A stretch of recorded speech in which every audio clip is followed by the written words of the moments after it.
So we're out here today at the Titanium Strip, and we have Jackson Dew with us, who is our Junior Street champion from last night in our Sunset Showdown race. Now, Jackson, that is your second win, but you managed to escape doing an interview the first time. So now you've been forced into it.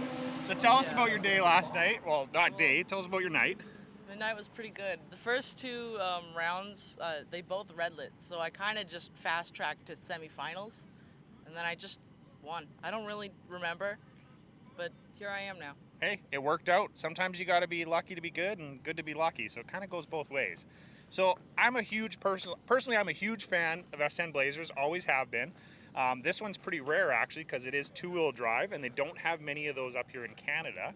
So was it your choice or was it Dad's it was choice? his choice. It was his choice. It Did was you his like choice. the choice though? You're happy Yeah, with the choice? I like it. Because if you ever want to sell it, just let me know. I'm a little jealous, to be honest. So, well, congratulations on your win, and hopefully you get many more. Thank you.